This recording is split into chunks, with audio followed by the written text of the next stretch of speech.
أعوذ بالله من الشيطان الرجيم. بسم الله الرحمن الرحيم.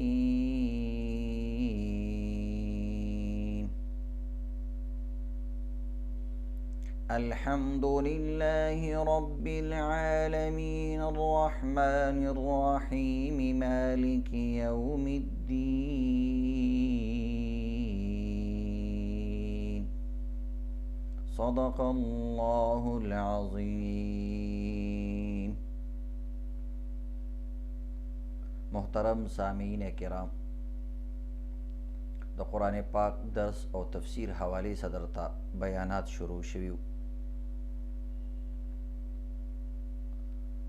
د اعوذ بالله تفسیر او د قرآن پاک آداب درته بیان شو. نن د بسم الله ترجمه او تفسیر درته بیانیږي. بسم الله الرحمن الرحیم کې څه نکات دي، څه مسائل دي، د دې څه متعلقات دي، او په دې کې د لفظ الله تذکره ده او د رحمان او د رحیم تذکره ده، او د دې شانی نزول څه دی، او دې سره متعلقه څه مسائل دي، اب درته نن بیانیږي. بسم الله الرحمن الرحیم کې څه برکات دي او د دې څه فضایل دي، دا به هم درته بیانیږي.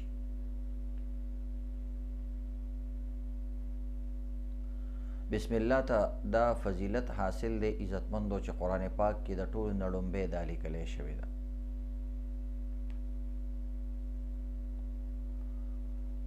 او بسم الله ولې نازل شوې ده، د دې شان نزول څه دی، نور متعلقه مسایل څه دي، دا ټول انشاءالله نن تاسو ته درس کې بیانیږي. د جاهلیت دور کې عام ترتیب دا چې کله به خط لیکل کېدلو نو د هغې په ابتدا کې به مشرکینو دا الفاظ لیکل: بسم اللات والمنات والعزا. د لات او منات او عزا مشهورو بتوانو په نومونو باندې دا موږ لیکو. نو الله رب العزت نبی علیہ الصلوۃ والسلام ته ښکلې کلمه ورکړه، او الله رب العزت چې کوم دی دا رسم ختم کو، نو نبی علیہ الصلوۃ والسلام با د الله په نوم باندې خطوط لیکل، او شروع کې به چې کوم دی بسمک اللهم لیکل.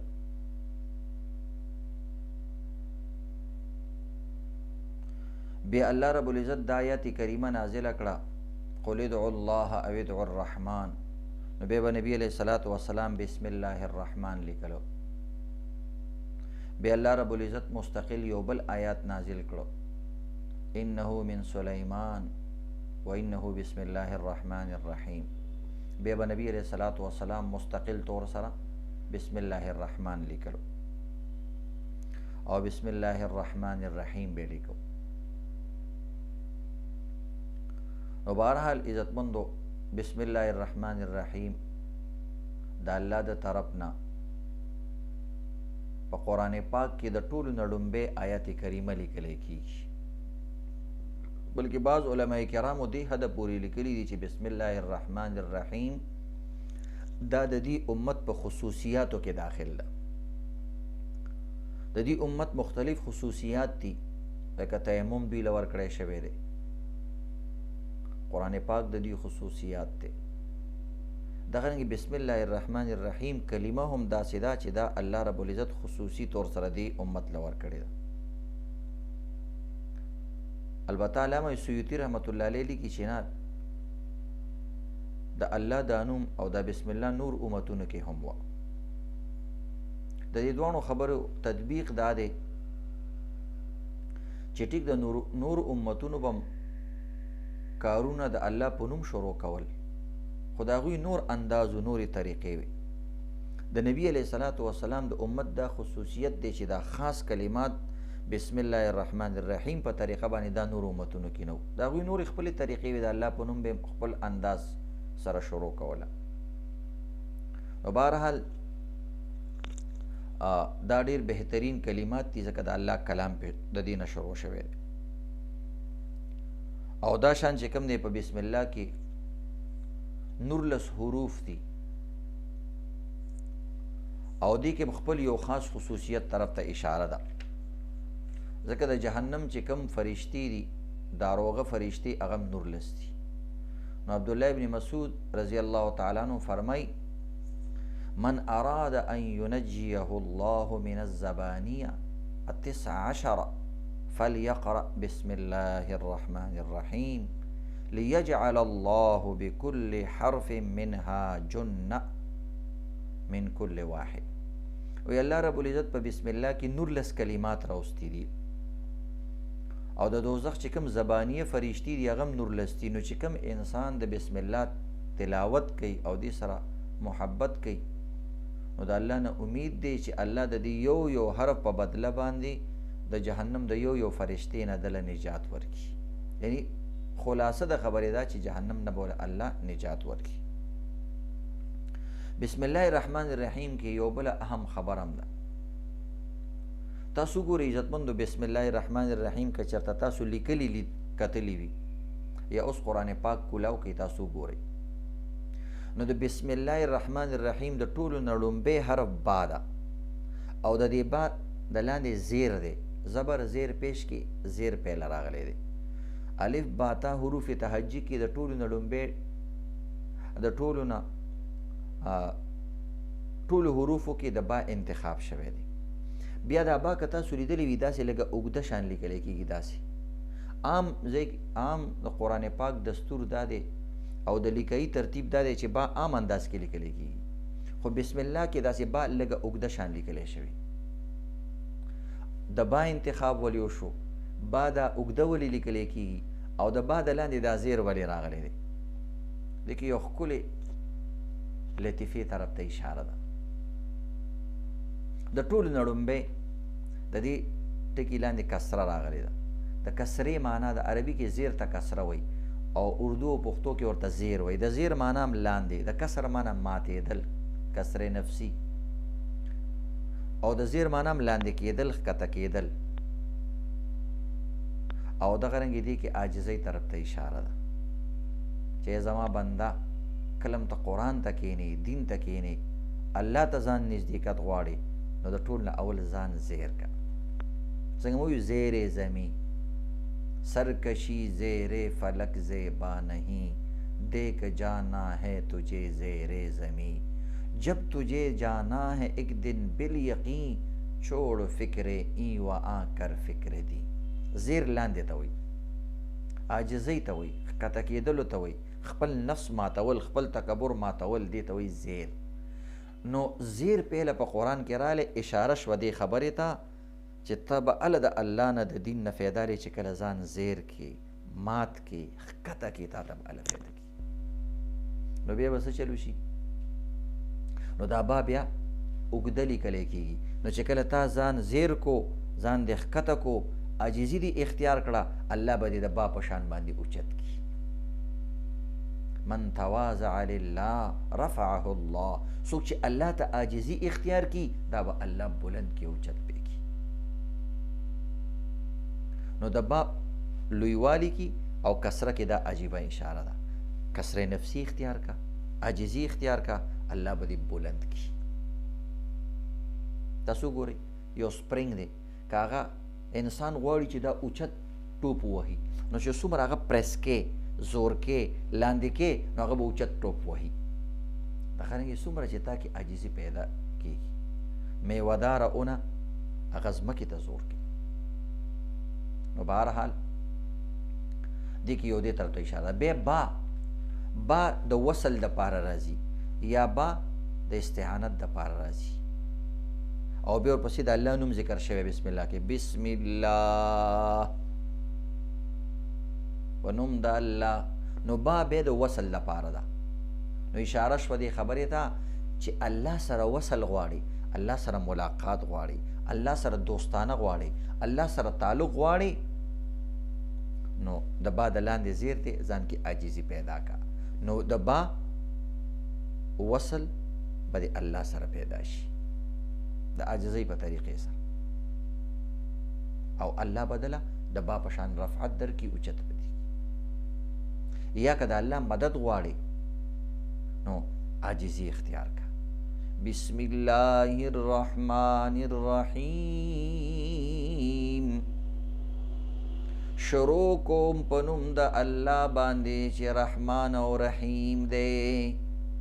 نو که الله ته نزدېکت غواړي، رفعت او عظمت غواړي د با غوندې، الله سره وصل او تعلق او مدد غواړي، نو بی بی بی بی زیر بی زیر کا ځان عاجزي ځان کې پیدا کړه. او دا باقاعده عمر بن عبدالعزیز رحمت الله علیه چې کله قرآن پاک قاریانو باندې به لیکو نو ورته به یې ویلي طول البا، او دغه رنګې چې کوم دی با اوږده ولیکه، بسم الله کې به با اوږده لیکي، کسره وله ورکه، او میم کې چې کوم دی د میم په دې سر کې خالي ځای پرېږده. د قرآن دومره حفاظت شوی چې بسم الله کې با غټه لیکلی کېږي، نور ځایونو کې عام انداز کې لیکلی کېږي. نو د قرآن پاک د حروفو هم دومره حفاظت شوی دی. بهرحال عزتمندو، قرآن پاک کې ډېر زیات نکات او د بسم الله کې، بسم الله د ټول قرآن پاک خلاصه ده. دې کې نور ډېر زیات علمي نکتې دي، خو چونکې هغې باندې طلبا علما پوهېږي، زموږ درس عموما عوام پکې زیات وي، نو دې وجې نه موږ د دې خیال ساتو چې بسم الله متعلق ولې اندې ذکر شوی، تقدیم او تاخیر پکې ولې شوی دی، په دې کې څه نکات دي. هغه بیا لوی خبرې جوړېږي، موږ عام هغه خبرې کوو چې تاسو ته فایده وشي. د دې نه علاوه بسم الله کې عزتمندو اعوذ بالله مخکې ویل کېږي، بسم الله وروسته ویلی کېږي. دې کې څه نکته ده؟ دا ځان له یو اهم خبره ده. دې ته تقدیم او تاخیر وی علمي اصطلاح کې. اول اعوذ بالله وی، بیا به بسم الله وی. دې کې ولې؟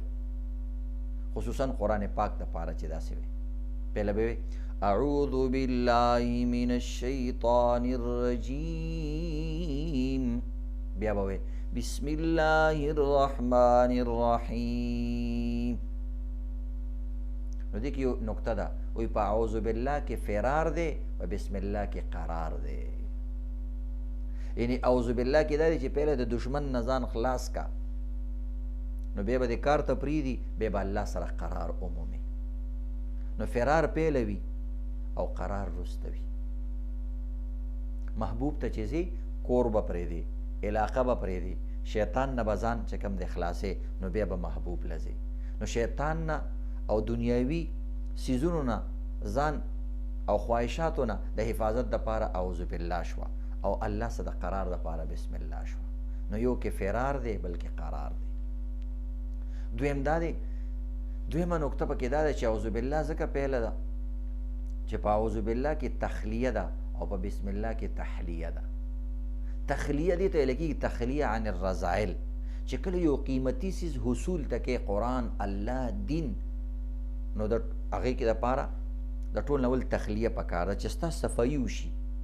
نو د صفایي دپاره اعوذ بالله ده، او بیا بسم الله چې کوم دی د قرآن باندې ځان مزین کول او ښایست دپاره دا ده.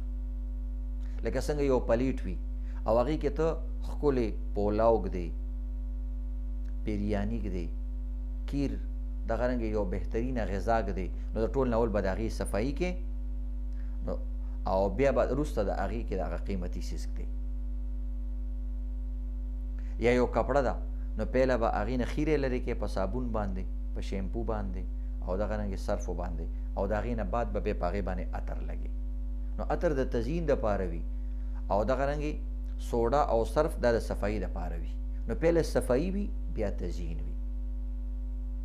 نو اعوذ بالله د صفایي دپاره ده، او بسم الله د تزیین او د ښایست دپاره ده.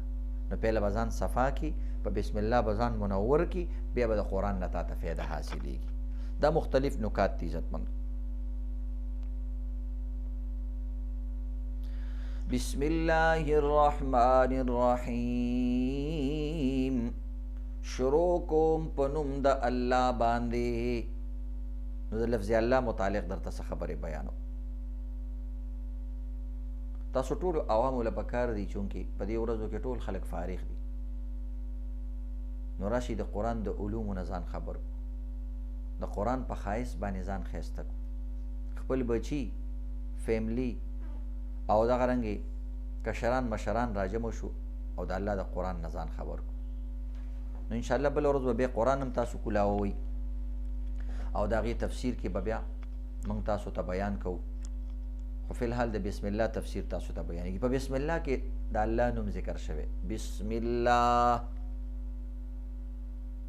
د قرآن پاک اول حکم هم دا راغلی اقرأ باسم ربک الذی خلق ای زما پیغمبر محمد د الله نوم والا او تلاوت وکړه او خبرې شروع کړه د ټول نه اولنی حکم د قرآن راغلی دی او ټول نه اولنی حکم د الله نوم راغلی دی د الله نوم لفظ الله د الله ذاتی نوم دی بعض وی رحمان او الله د الله ذاتی نومونه دي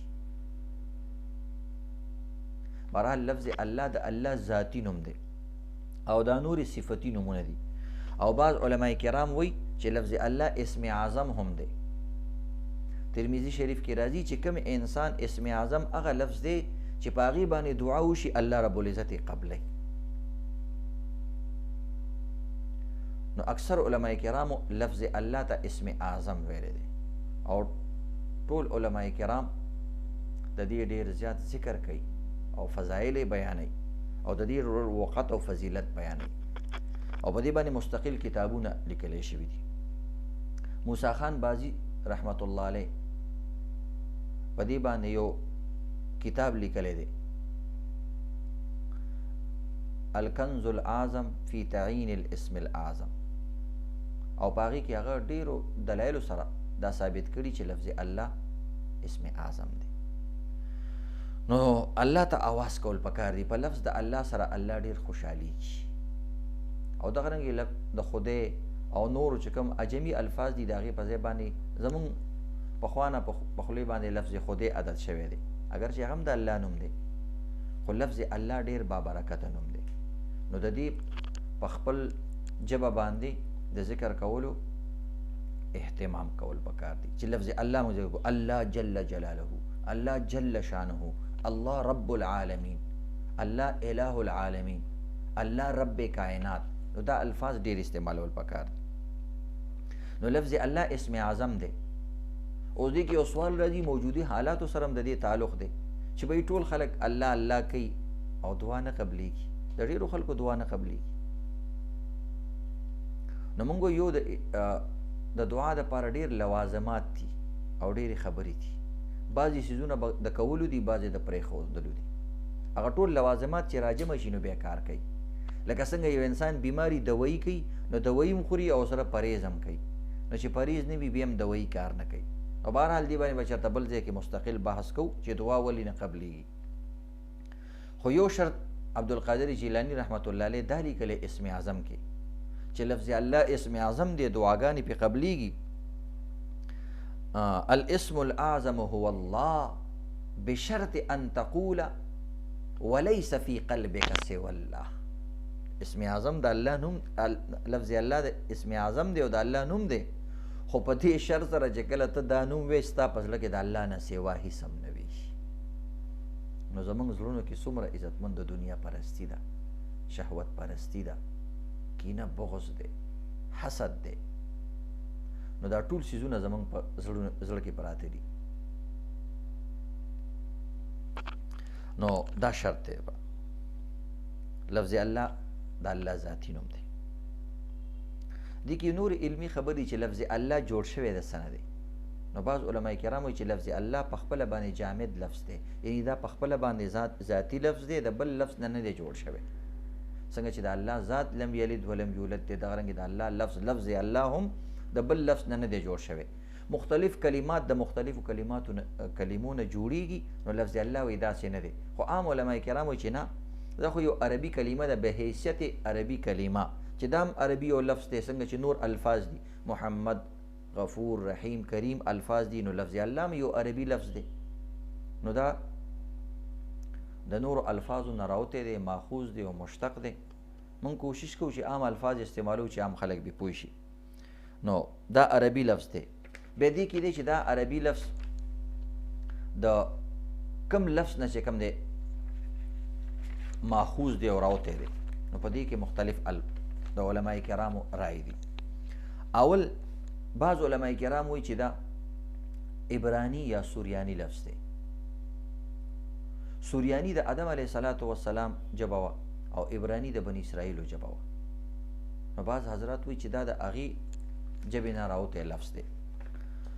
او دویم قول پکې دا دی چې دا لفظ الله د کوم لفظ نه ماخوذ دی، جوړ شوی دی، مشتق دی. نو یو پکې دا دی چې دا د اله نه جوړ شوی دی. د اله معنا د معبود، نو د لفظ الله معنا به هم داسې شي معبود. نو معنا به دا شي الله. الله هغه ذات دی چې معبود برحق دی. معبود په معنا یعنی د عبادت وړ او لایق ذات چې کوم دی هغه الله دی. نو الله ته الله ځکه وایي چې دا د عبادت لایق دی، بل څوک د الله نه سوا لایق نشته. ځکه د معبود برحق چې څومره صفات وي هغه په الله کې موجود دي، بل چا کې نشته. عبادت به د هغه چا کې چې د هغه واک وي، اختیار وي، احسان وي، محتاج نه وي، نو ته د هغه صفت بکې. نو دا د الله نه سوا په بل چا کې نشته. د دنیا ټول څیزونه بل ته محتاج، پوره قوت پکې نشته، کمزوري دي، مخلوق دی، الله خالق دی. نو دی وجه نه لفظ الله معنا به دا شي معبود برحق او لایق د عبادت. یا دویم اله لفظ دا معنا ده چې دا د الهت الیه عربي لفظ دی او عربي دی لفظ نه دا ماخوذ او جوړ شوی دی او راوتی دی. او د الهت الیه دا عربي کې په معنا د سکون او د آرام سره استعمالیږي. نو د لفظ الله معنا څه شوه؟ لفظ الله معنا دا شوه الله. الله هغه ذات دی چې هغه کې سکون او راحت پروت دی. د هغه په یاد کې، د هغه په لفظ کې، د هغه په ذکر کې، د هغه په عبادت کې. الله هغه ذات ته وایي چې د هغې په نوم کې مټاس، آرام، سکون پروت وي. یا دریم قول دا دی چې لفظ الله د اله الفصیل لفظ نه ماخوذ دی. او اله الفصیل اله ویلی کېږي عربیان استعمالی چې کله مور بچی سره محبت کوي، نو گویا کې لفظ الله کې محبت پروت دی. نو الله هغه ذات ته ویلی کېږي چې هغه کې مینه او محبت پروت وي، د خپل مخلوق سره مینه الله رب العزت کوي. دی وجه نه الله ته اله ویلی کېږي، الله ویلی کېږي، ځکه الله رب العزت خپل مخلوق سره مینه محبت کوي. ګوره دا ټول کائنات یې د دې لپاره پیدا کړی، د خوراک څیزونه ورکوي، د څښاک څیزونه ورکوي، رنګیني پیدا کړي، ځمکې اسمانونه پیدا کړي، دا ټول د مخلوق سره مینه کوي الله. نو الله مینه کولو والا ذات ته ویلی کېږي. پنځمه معنا دا ده چې د لاهه یلوهو نه لفظ الله جوړ شوی دی او لاهه یلوهو په معنا د پرده کولو سره راځي. نو د الله معنا به دا شي الله. الله هغه ذات دی چې په پردو کې دی، دنیاوي سترګې هغه نشي لیدلی، پټ ذات دی. لا تدرکه الابصار، لا تدرکه الابصار وهو يدرك الابصار. سترګې د الله احاطه نشي کولی او الله د ټولو سترګو احاطه کوي. نو الله پټ ذات دی. الله ځان پټ کړی، دنیاوي سترګو کې دا طاقت نشته چې کله وغواړي آخرت کې به ټول د الله زیارت کوي. یا کم انبیاء کرامو سترګو کې الله طاقت پیدا کو، آسمانونو ته وخېژول، هغوی الله زیارت کړی دی. نو الله پټ ذات ته هم ویلی کېږي، محبوب ذات ته، پټ ذات ته، او دغه رنګې چې کوم دی چین او سکون والا ذات ته. دا ټولې معنی لفظ الله کې پرتی دي. بله یو رایه دا ده چې دا د اله فی الشی نه ماخوذ دی. دا لفظ الله والا چې کوم حروف دي دا کله د حیرانګۍ په معنا هم استعمالیږي. نو الله هغه ذات ته ویلی کېږي چې ټوله دنیا د هغه الوهیت ته، قدرتونو ته، کائنات ته او د هغه چې کوم ناشنا ناشنا څیزونه پیدا کړي او د هغه کارونو ته حیران دي. نو حیران کوونکي ذات ته هم لفظ الله په معنا کې دا معنا هم پټه ده. بله دا د اومه معنا ده د ولهت الیه نه دا ماخوذ دی او دا د التجا او د درخواست په معنا راځي یعنی الله هغه ذات دی چې ټول کائنات هغه ته محتاج دي او درخواست کوي او التجا ورته کوي کم بعضې کسان په خوله باندې او بعضې کسان په خوله باندې نه کوي خو د هغوی حال چال کې الله ته احتیاج پروت دی دغه رنګې د دې نه علاوه اتمه معنا دا ده چې لفظ الله د لاهن لفظ نه جوړ شوی دی او راوتی دی او ماخوذ دی او دا په معنا د اونچایي سره او بلندي سره راځي نو الله هغه ذات دی چې ډېر بلند و بالا دی دا معنا هم راځي نو دا مختلفې معنی دي عزتمندو د الله ذات چې څنګه عجیبه دی دغه رنګې لفظ الله هم ډېر عجیبه خصوصیات لري څنګه چې الله خصوصیات لري د الله نوم هم ډېر خصوصیات لري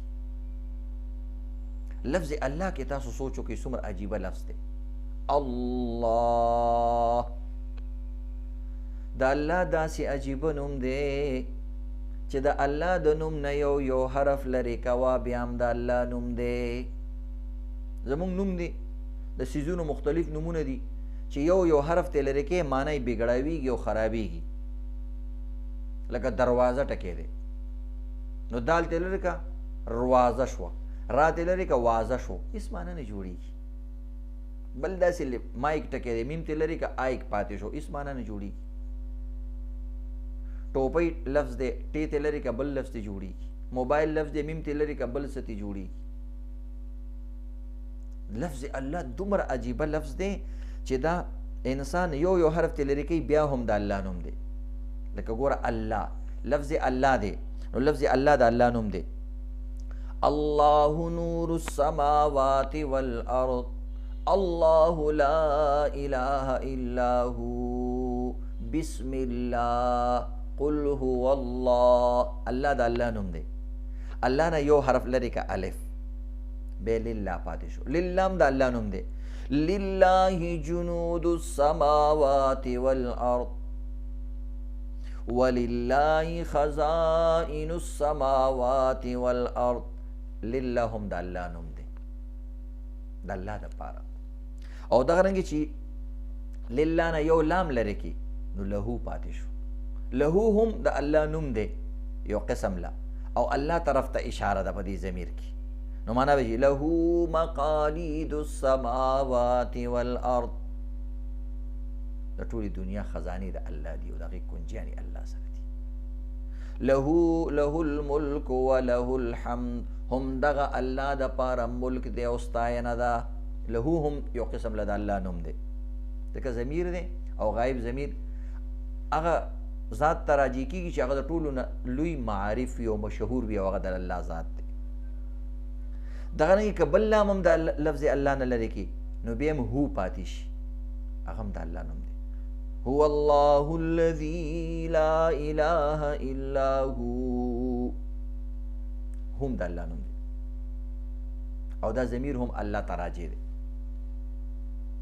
اگر چې دلته هو دی او اصل کې هو ضمیر دی خو واو کله ناکله دا زاید دی لرې کېږي نو دا هو باندې چې پیش راشي دا هم اصل کې هوی خو دا واو زاید دی کله وي او کله نه وي لکه څنګه هما او هم کې هم واو نه دی راغلی نو هم د الله نوم دی دی وایي بعض بزرګان دین الله هو کوي الله هو یا به وایي هو نو هم د الله نوم جوړېدی شي او دا ذکر هم جایز دی خو بهرحال بهتر ذکر هغه وي چې پوره جمله وي الله اکبر داسې الله پوره یو جمله ورسره کړي غفور الرحیم لفظ الله ذکر هم انسان کولی شي هو ذکر هم گنجایش شته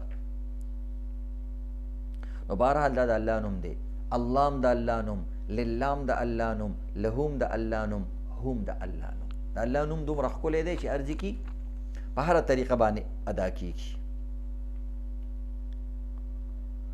نو نن د لفظ الله په باره کې راته تفصیل بیان شو سبا انشاءالله د رحمان او د رحیم معنی به درته بیانېږي او د بسم الله بعضې برکات او فضایل به درته بیانېږي الله رب العزت دې موږ او تاسو له د الله سره د تعلق د جوړېدلو توفیق راکړي او الله دې زموږ او ستاسو نه راضي شي واخر دعوانا ان الحمدلله رب العالمین